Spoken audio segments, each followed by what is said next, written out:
غلطیاں نہ کرو کہ پینسل سے پہلے ربڑ ختم ہو جائے۔ اگر کوئی چیز تقدیر میں نہیں لکھی تو بھی دعا ضرور کرنی چاہیے، کیونکہ تقدیر کے سامنے ہم سب بے بس ہیں، تقدیر لکھنے والا نہیں۔ کسی کے ساتھ غلط کر کے اپنی باری کا انتظار ضرور کرنا، کیونکہ جب قسمت تمانچہ مارتی ہے تو وہ منہ پر نہیں سیدھا روح پر لگتا ہے۔ اگر انسان اپنے سے امیر کو دیکھ کر شکوہ کرنے کے بجائے اپنے سے غریب کو دیکھ کر شکر کرنے لگ جائے تو اس کی پریشانیاں ختم ہو سکتی ہیں۔ حضرت محمد صلی اللہ علیہ وآلہ وسلم نے فرمایا، دن کی ابتدا 3 چیزوں سے کرو: کوشش، سچ اور یقین۔ کوشش دن بہتر کرنے کے لیے، سچائی اپنے کام کے ساتھ، یقین اللہ کی ذات پر۔ انسان کو اپنے بے بس ہونے کا اندازہ تب ہوتا ہے جب کسی کو دیکھنے، سننے اور بات کرنے کو ترس جاتا ہے۔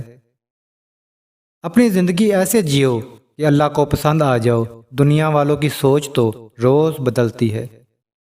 انسان ان چیزوں سے کم بیمار ہوتا ہے جو وہ کھاتا ہے، زیادہ ان چیزوں سے بیمار ہوتا ہے جو اندر ہی اندر اس کو کھا جاتی ہیں۔ زندگی میں ان لوگوں کا چناؤ کرو جن کو عزت دینے پر وہ خود سے بڑھ کر آپ کو عزت دیں، یہی بہترین لوگوں کی نشانی ہے۔ اعتماد: اگر آپ کو ٹھیک سے نظر نہیں آتا تو کسی پر اندھا اعتماد کر کے دیکھ لیں، وہ آپ کی ایسی آنکھیں کھولے گا کہ دور دور تک آپ کو ہر چیز صاف نظر آئے گی۔ زندگی میں 2 چیزیں ٹوٹنے کے لیے ہوتی ہیں: سانس اور ساتھ۔ سانس ٹوٹنے سے انسان ایک بار مرتا ہے اور ساتھ ٹوٹنے سے انسان بار بار مرتا ہے۔ نیند آدھی موت ہے اور موت مکمل نیند۔